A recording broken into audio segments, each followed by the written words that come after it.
Assalamualaikum warahmatullahi wabarakatuh. Asyhadu an la ilaha illallah wa asyhadu anna Muhammadar Rasulullah. Allahumma salli ala Sayyidina Muhammad wa ala ali Sayyidina Muhammad. Wa qul ja'al haqq wa zahaqal batil innal batila kana zahuqa. Rabbi syrah li sadri wa yassir li amri wahlul 'uqdatam min lisani yafqahu qawli. Saudara, saya nggak pernah ditipu oleh Ba'alwi Aceh, tapi saya ditipu oleh Ba'alwi Bekasi, namanya Al-Habib Asli Ja'far Shodiq. Saya nggak pernah berurusan sampai saya dipenjara oleh Ba'alwi di sini. Justru saya dipenjarakan oleh Ba'alwi yang ada di Pulau Jawa. Dan Ba'alwi di sini tidak pernah mengatakan Datuk dia bisa mi'raj 70 kali sehari, Datuk dia bisa menurunkan rantai emas dari langit, Datuk dia bisa menurunkan laban dari langit susu, Datuk dia ada yang sudah meninggal bangun lagi menghamili istrinya, Datuk dia bisa mundurin pesawat. Enggak pernah. Wallahi enggak pernah sekalipun seorang pun kalangan habaib Ba'alwi di Aceh ini bercerita tentang hal-hal yang seperti itu. Karena rata-rata mereka berguru kepada guru-guru kita pribumi. Begitu. Kecuali yang Syiah, saya nggak pernah sharing masalah agama terlalu dalam dengan mereka. Bahkan saya bertakiyah gitu. Seolah-olah saya ini pengikut Syiah gitu. Jadi saya dapat info gimana ajaran mereka itu. Rata-rata mereka Syiah Zaidiyah di sini. Paham? Jadi orang seperti ini, seperti Habib Husain bin Yahya ini, apakah pantas kita benci? Coba. Apakah ada alasan kita untuk membenci dia? Coba.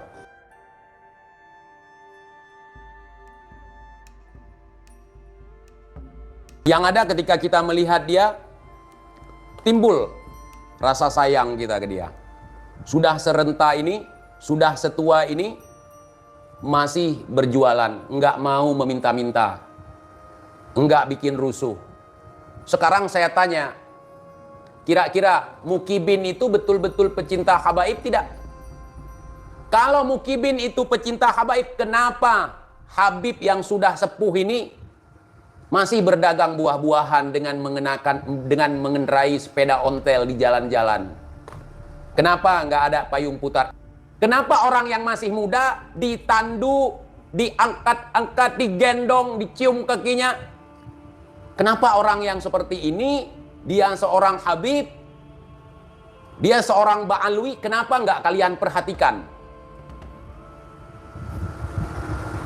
Kita boleh membantu saudara-saudara kita yang ada di Palestina, dan harus wajib bagi kita sebagai saudara sesama muslim. Tetapi perhatikan saudara-saudara kita yang ada di sekeliling kita. Apakah dia udah makan? Apakah dia udah bayar listrik? Apakah ada beras di rumahnya? Ini kalau kita bilang nanti di framing, oh lebih, kau itu mendukung Israel, kau itu pembela Yahudi. Sebelum kita membantu saudara jauh, bantu dulu saudara dekat. Kadang kita lupa, karena fokus yang jauh, lupa yang di dekat kita. Di belakang rumah kita, radius 20 meter, kiri kanan, muka belakang. Apakah kita udah memperhatikan?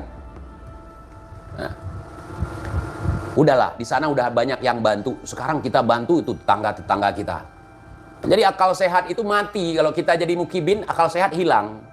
Otak-otak pun hilang dari kepala kita. Jadi syarat untuk jadi Kibin, hilang akal. Jadi rata-rata Mukibin itu asakran, orang yang hilang akal. Karena yang diikuti Ali asakran, siapa? Orang yang hilang akal. Jadi Mukibin itu kebalik. Seperti yang dibacakan oleh Maulana Abuya Al-Habib Wali Muhammad Bahar bin Ali bin Sumit almarhum. Belum. Astagfirullahaladzim. Jadi saya tanya sekali lagi untuk Mukibin, apakah kalian cinta habaib yang ngartis, yang narsis gitu? Sedangkan Habib yang seperti ini tidak diperhatikan gitu. Orang yang masih sehat, masih kuat, tangannya kuat, kakinya sehat, kalian cari uang dawir untuk mereka. Kalian kasih sumbangan untuk mereka. Kalian perhatikan mereka. Kalian tandu mereka, cium kaki mereka. Mukibin mana? Hah? Terus kalian bilang gitu, kalian paling cinta cucu Rasulullah. Saya mengikuti tesis Kiai Imad. Dan saya mengingat setiap bait kata yang Kiai Imad ucapkan. Kalau ada ba'alwi yang alim, gimana? Apa jawaban Kiai Imad? Kalau ada ba'alwi yang alim, wajib kita hormati. Wajib. Kenapa wajib? Karena dia orang yang berilmu. Kita menghormati ilmu, bukan menghormati nasabnya. Begitu saudara. Kalau seandainya mukibin, besok misalnya takdir Allah Nabi Muhammad turun di tengah-tengah kita, kemudian mengatakan Ba'alwi itu bukan zuriyahku, langsung mukibin teriak, PKI ente, Wahabi ente, haram masuk surga. Jangankan masuk surga, mencium wangi surga pun haram bagi ente. Itu Rasulullah kalau seandainya. Itulah orang-orang yang nggak punya otak, saudara. Apalagi TIJ, apalagi Kiai Imad. Begitu analoginya, biar kalian paham. Yang mana tahu besok kan, takdir Allah karena ngelihat banyak orang ini ngebual atas nama Nabi, tiap hari jumpa Nabi segala macam bla bla bla, Nabi ditakdirkan turun. Kemudian Nabi meluruskan ini. Nah, itu habaib itu, Ba'alwi itu bukan cucu ana, bukan zuriyah ana. PKI langsung gitu, persekusi. Na'udzubillahi min dzalik. Jangankan kita, Nabi pun mereka nggak mau dengar gitu. Nah, kalau TIJ misalnya, Wahabi ente TIJ, saya lebih Wahabi dari Wahabi. TIJ ente saudara Abu Janda, aneh ini bos Abu Janda. Nah, itu. Ya, aman kan? Gampang sama saya. Ya. Saya ini orang yang tersesat di jalan Al-Quran. Nah, lebih baik saya tersesat tetapi mengikuti Al-Quran. Kan nggak mungkin orang tersesat bersama manual book, bersama buku pedoman. Tapi kalau ngikut Habib itu, misalnya kata mereka nih, ngikut Habib itu wajib. Kalau ente ngikuti Al-Quran tapi nggak ngikuti habaib, ente sesat. Gua milih sesat aja. Sesat di mulut kalian. Ngomong. Masya Allah, Al-Quran itu bukan makhluk kawan. TIJ intelijen ireng. Bukan bang, TIJ intelijen lambe ireng. Itu slogan yang diberikan oleh Hombreng Arya. Nah, gitu. TIJ kurang ajar, biadab. Nah, gitu. Iblis. Rijik, cup, jik. Imamul cup, jik. Kalau lu ada di muka gue sekarang, gua elus kepala lu. Lu mau ngelus kepala gua, nggak nyampe.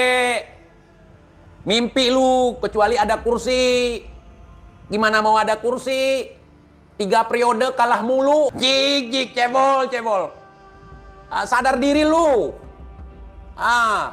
Udah tue, jangan sampai jik. Kau berperang denganku, nanti kau kalah perang. Itu Neng Mona jadi harta rampasan perang. Beberapa tahun yang lalu suara Rijik seperti suara yang turun dari langit. Termasuk gua. Sekarang tidak lebih daripada radio rusak. Nah, radio rusak kan sering.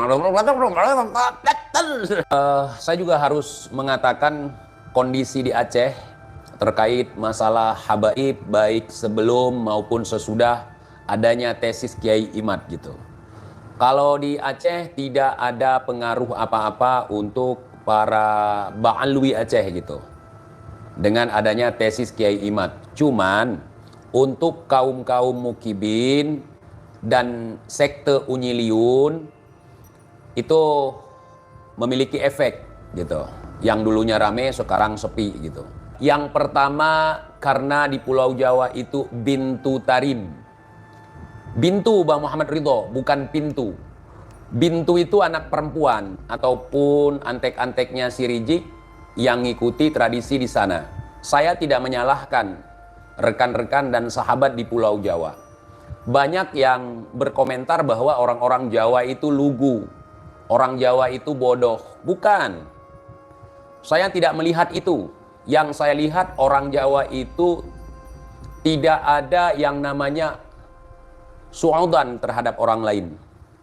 Nggak ada neko-neko, nggak ada kepikiran, oh orang ini jahat, orang ini begini, ini harus berhati-hati, nggak ada. Kenapa? Karena selalu melihat secara husnudzon. Jadi dhonnya di sini. Saudara-saudaraku yang ada di Pulau Jawa bukan berarti orang Jawa, tapi orang Jawa itu kebanyakan itu husnudzon ketika melihat sesuatu, termasuk orang yang dia tidak kenal. Kalau kami di Aceh, kami bukan juga suudzon ketika melihat orang lain, tetapi kami itu waspada. Kenapa?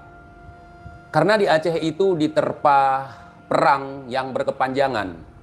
Dari dulu perang melawan Portugis, perang melawan Amerika, perang melawan Belanda, perang melawan Jepang, perang sesama Aceh, perang Cumbuk namanya. Kemudian perang GAM juga, ya. Belanda, Jepang. Belanda itu paling lama, tapi tidak selama di Pulau Jawa. Belanda tidak betah di sini. Bukan berarti di sini paling kuat dengan dibanding Pulau Jawa, tapi memang seperti itu karena Aceh juga dibantu oleh Ottoman, Turki Utsmani gitu. Jadi karakter kita kan pernah merasakan, walaupun kita bukan orang perang, kita pernah merasakan kondisi di mana terjadi konflik gitu. Saya merasakannya pribadi gitu. Setiap orang baru masuk ke kampung saya, yang terlintas di pikiran saya, dia itu intelijen. Baik intelijen GAM ataupun intelijen TNI gitu, atau intelijen Polri gitu. Jadi bukan suudzon sebenarnya. Di situ sikap waspada terhadap orang asing yang masuk ke kawasan kita gitu. Orang yang nggak pernah kita lihat. Jadi di Aceh ini ketika ada Habib, dan juga sudah ada sejak dulu, maksudnya orang dari keluarga Ba'alwi. Dan kita tidak ada gesekan dengan mereka. Mereka itu, dan juga kita nggak memperlakukan mereka itu seperti raja, nggak ada payung putar, nggak ada main tandu-tanduan. Hanya di satu tempat ada dulu, zaman dulu gitu, di wilayah Aceh Barat kayaknya, Senagan gitu. Tapi di kita nih, di Aceh Utara, di Pasai, itu biasa aja gitu. Kita berteman, bergaul dengan mereka, dan mereka tidak dawir. Mereka cari rezeki sebagaimana masyarakat lokal nyari rezeki. Ada yang berdagang, ada yang pengrajin batu akik. Mereka sama. Ada yang, ya teman-teman yang misalnya sepergaulan saya, kita dagang kopi, bertani kopi gitu. Itu Habib loh. Kita bercanda dengan mereka. Nggak ada orang tua kita mengatakan, itu Sayyid, itu Habib, itu cucu Rasulullah. Jangan bercanda berlebihan. Nanti jangan bercanda berlebihan untuk semuanya berlaku. Saling mencintai. Karena kita dari dasar, kita diajarkan oleh orang tua kita itu, semuanya, siapapun itu. Kalau Habib, saya nggak tahu Habib di Jakarta itu. Kita diajarkan saling mengasihi. Yang tua mengasihi yang lebih muda, yang muda menghormati yang lebih tua. Itu ajaran yang diajarkan.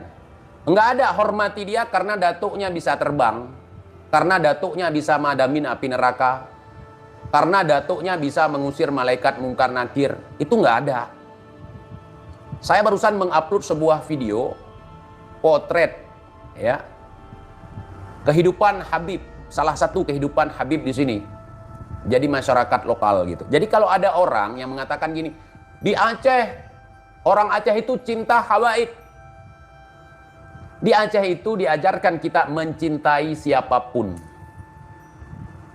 Dengan setan jangan berbaik sangka. Udah, selagi akhlaknya bagus. Selagi dia itu orang baik. Kalau orang jahat disuruh hindari. Tapi kalau saya ada orang jahat tetap saya dekati gitu. Mana tahu nanti bisa kita arahkan ke arah yang lebih baik, begitu saudara. Jadi kembali lagi ke Pulau Jawa. Ke Pulau Jawa, kenapa di Pulau Jawa seperti itu? Karena yang pertama tadi, orang Jawa itu lebih cenderung kepada husnudon. Dia nggak mau tahu itu Habib kah, itu cucu Nabi kah, yang penting hormat. Apalagi dibumbui dengan narasi-narasi itu cucu orang keramat, datuknya bisa terbang seperti burung gitu. Jadi hal-hal yang seperti itu di Pulau Jawa masih sangat kental sekali. Tradisi memuliakan tamu, Bang. Enggak, tradisi memuliakan tamu di kita juga ada. Jadi wajar-wajar aja, nggak ada yang berlebihan. Jadi sesuatu yang berlebihan itu tidak baik. Jadi hal yang seperti itu yang membuat orang itu merasa, wow, saya ini orang hebat, datuk saya orang hebat, saya ini nggak boleh diperlakukan seperti manusia lain gitu. Nah, khusus di Pulau Jawa, walaupun di sana itu bukan cuma orang Jawa. Buktinya orang Jawa yang ada di Aceh kagak ada seperti orang Jawa di Pulau Jawa. Bikin tandu lah, payung putar lah, cium kaki lah, cium sendal lah, gitu, jalan ngesot depan Habib, nggak ada di sini. Kalian tahu, si Bahar pertama sekali ke Langsa Aceh, dia itu nggak dipanggil Habib oleh masyarakat sini, dia dipanggil Ustadz. Sini ngopi kita Syekh, gitu. Jadi bukan panggilan istimewa kalau di kalangan anak muda gitu. Kalau anak muda manggilnya temennya gitu. Kayak si Bahar ke Banda Aceh waktu itu, waktu kampanye Bu Ani gitu, dipanggil Syekh sama anak-anak muda gitu. Bukan berarti itu seorang guru besar, bukan berarti abuya, itu bukan. Itu panggilan di pergaulan kita. Yang pertama dipanggil Syekh, yang kedua dipanggil Tengku. Tengku itu sebenarnya Ustadz. Cuman di kalangan anak muda atau di kalangan orang tua sekalipun, untuk orang yang tidak dikenal atau orang yang memang dikenal, panggilannya Tengku. Gitu, paham? Jadi itu bahasa pergaulan. Atau orang Aceh itu manggil Tengku itu, manggil Tengku. Itu seperti orang Jawa manggil orang yang tidak dikenal Kisanak. Kisanak. Paham? Kisanak dari mana? Tengku dari Pat. Tengku dari mana gitu. Pat ngebedah Tengku. Ngepio ngejek kupi-kupi le. Mampir dulu, ngopi dulu gitu.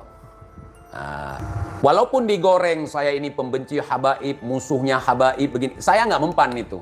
Kenapa? Karena saya punya pegangan. Saya tidak pernah membenci Ba'alwi dari awal. Saya tidak pernah membenci habaib, walaupun saya tidak bisa mencintai mereka seperti saya mencintai orang kayak di Jawa, kayak di Pulau Jawa mencintai habaib, cium kakinya, cium tangannya. Di sini pun kalau kita misalnya ketemu dengan ulama, airnya nggak dibukain bahkan tutupnya. Kadang-kadang nggak perlu dibuka.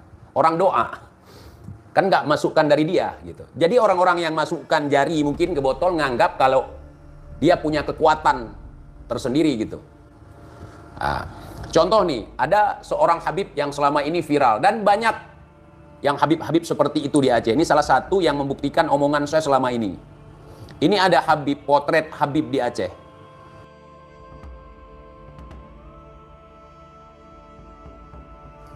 Ini contoh Ba'alwi di sini di Aceh.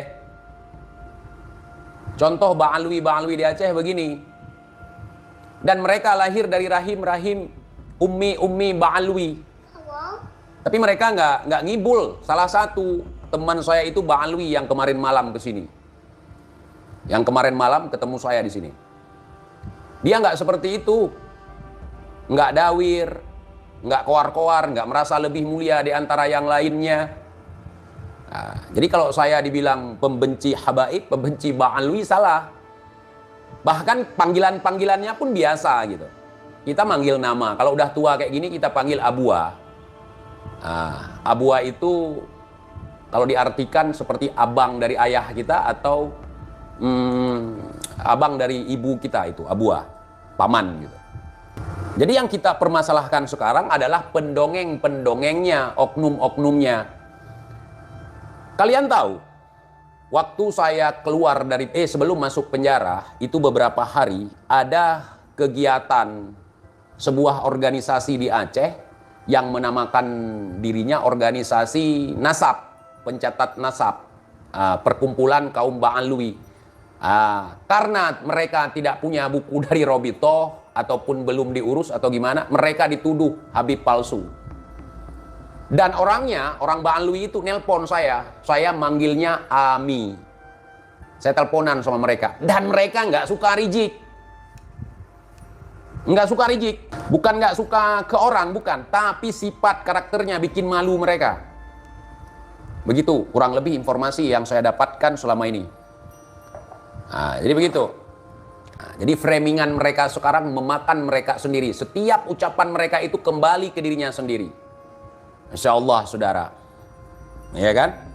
Ini peringatan buat mereka.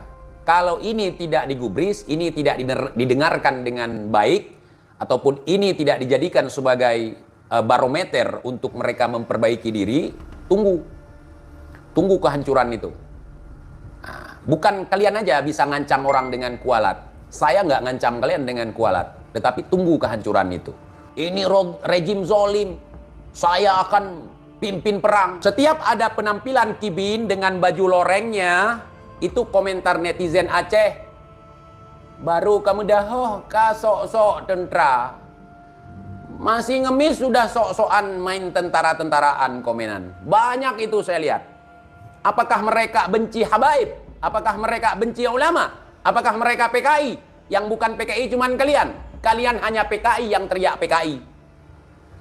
Kalau datuk kalian PKI nggak ngakuin, sampai membuat kesan bahwa itu kalau I did itu Ba'alwi, kalau I did itu baru PKI, hanya karena beda huruf satu.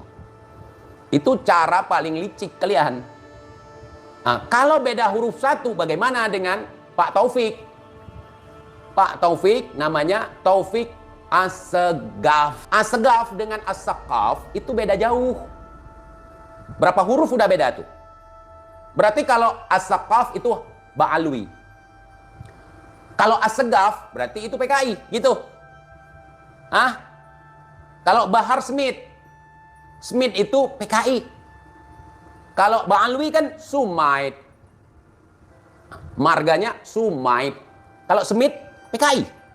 Kalau kita lihat Aidid dengan Aidid, saudara. Terus bagaimana dengan Fakhrul Barokbah, Sofyan Barokbah? Itu juga otak PKI. Itu bukan saudara kita. Yang saudara kita itu Al-Habib Muhammad Syahabuddin, atau dipanggil Imam Bonjol. Itu datuknya Habib Rizik itu. Giliran pahlawan datuk kalian. Giliran yang keluarga kalian keluarkan dia dari keluarga kalian karena perilakunya tidak baik. Kalau perilaku datuk kita nggak baik, kita hari ini harus baik. Bukannya datuk nggak kita akui. Menir Utsman mau kau jadikan pahlawan? Atas nama datukku aku tidak ridho. Orang-orang yang menjadi kaki tangan Belanda di masa dulu itu menyebut dirinya sebagai pahlawan hari ini ketika Indonesia sudah jadi seperti ini. Wowohi. Yang bagus, yang rapi, biar nggak ketahuan. Tapi yang namanya kebohongan, lambat laun, dia akan kecium bau busuknya. Gitu. Pertama ngaku-ngaku sebagai pejuang 98. Kemudian berjasa atas segala musibah, bencana alam yang terjadi. Ada baleho. Katanya perintah langsung dari Petamburan. Siapa? Rizik, gue bilang. Iya bang, imam besar. Jangan dipanggil Rizik bang. Panggil imam besar. Gue manggilnya Rizik. Syukur-syukur gak gue panggil Reject.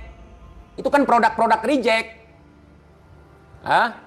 Gue yakin banyak Ba'alwi di Pulau Jawa pun yang muak kepada mereka.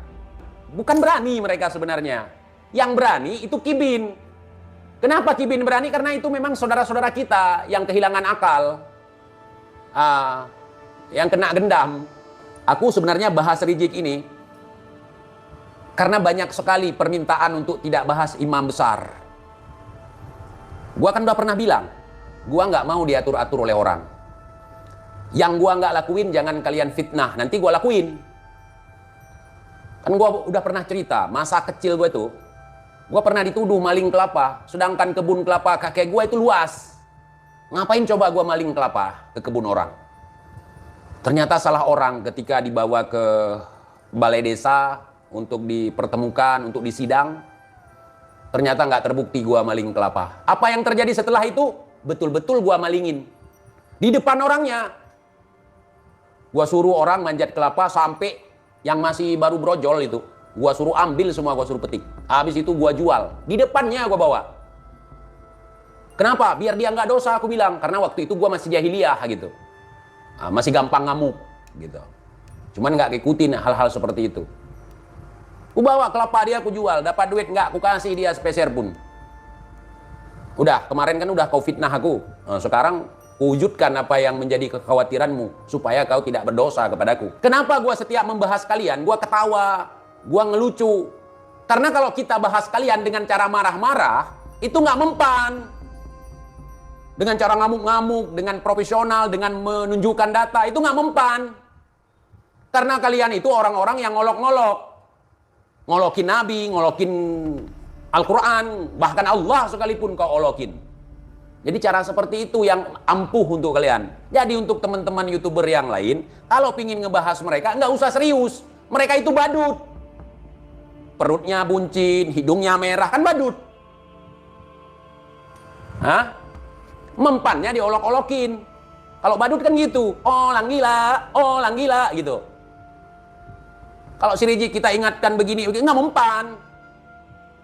Coba lihat, TJ ada nggak yang buat video khusus mengecam TJ? Nggak ada. Kemudian Mukibin Aceh gitu, ada videonya. Awas kau TJ, nanti kau datang ke Janari. Nggak ada.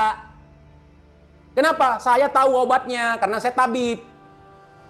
Habib ini obatnya tabib. Karena mereka dulu tabib palsu, sekarang jadi habib palsu. Dulu jualan obat palsu, sekarang jadi penjual nasab palsu. Jadi nggak akan jauh dia dari lingkaran kepalsuan itu. Tidak jauh, karena setan comberan yang mainnya di comberan, saudara. Ini saya bocorkan sedikit biar kalian paham. Coba dulu waktu si Bahar menyebut Wali Songo nggak ada keturunan. Ketika dia menyebut Wali Songo nggak ada keturunan, banyak yang muncul bawa data, bawa manuskrip, itu nggak mempan. Nggak mempan. Ngapain nunjukin bukti kitab? Baca dia nggak bisa. Coba lihat, makin ngolok-ngolok dia gitu kan. Tunjukin kitab ke si Bahar, nggak bisa baca. Kasih logika ke dia, nggak bisa mikir dia. Ketika TIJ misalnya mengatakan, awas kau jangan berani-berani berperang dengan TIJ. Kalau kau kalah perang, bini kau jadi harta rampasan perang.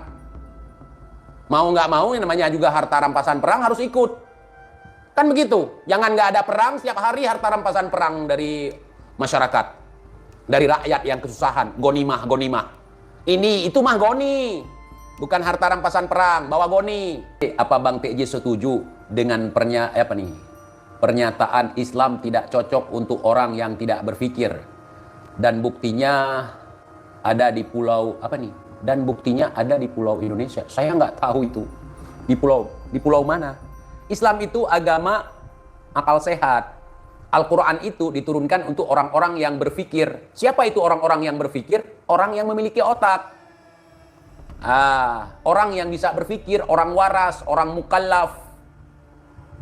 Jadi orang gila sama anak-anak yang belum balik itu tidak diwajibkan, tidak dihukumi, enggak sholat, dosa. Itu enggak. Orang gila sama anak-anak. Jadi mereka pingin gila semua, biar enggak wajib sholat, biar enggak wajib puasa gitu. Jadi kerjaannya halu mulu. Masya Allah, saudara. Alhamdulillah, saudara.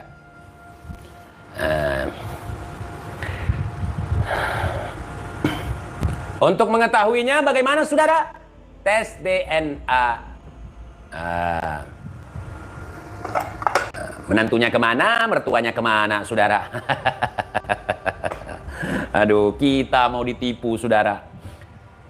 Yang kita khawatirkan nanti nasib anak cucu kita seperti kibin-kibin sekarang. Beberapa puluh tahun ke depan, mereka kan sudah ada itu kader-kader Habib baru itu. Jadi nanti anak-anak cucu kita itu jadi budak-budak mereka yang kita khawatirkan. Karena model mereka itu model perbudakan gitu. Sedangkan Rasulullah sendiri adalah orang yang melakukan pembebasan atau memerdekakan para budak gitu, menghapus perbudakan gitu. Kalau ingin diakui sebagai zuriyah Nabi, verifikasi, jajarkan kitab-kitabnya, bawa manuskripnya, dan tes DNA, saudara. Ya, bukan dengan cara marah-marah, bukan dengan cara ngamuk-ngamuk, bukan dengan cara emosi, bukan dengan cara mengomentari hidung orang lain lupa hidung sendiri. Ya, Yahudi pesek yang bermarkas di Petamburan, lu pikir hidung lu mancung? Hah? Perut lu yang mancung. Orang kalau ngelihat lu bukan hidung lu pertama nongol. Perut lu yang nongol duluan. Coba kalau kalian lihat Rizik, apa yang kalian lihat duluan? Mukanya apa perutnya? Mukanya TIJ kan setengah badan. Mukanya kayak perut juga, buncit. Ibn Aceh terdesak. Bagaimana sih kalian? Kenapa satu TIJ nggak bisa kau bereskan? Kalian lemah. Gitu. Allah. Insyaallah Al-Gutub masuk. Secara yaqdatan, saudara. Allah, ya Habib wali kutub. La, ana bukan wali kutub. La. Antum yang wali kutub. Antum. Emang Habib diam aja salah, apalagi ngomong cia. Betul kalau sekarang. Ngomong salah, diam aja salah. Apalagi ngomong. Diam salah, ngomong berantakan.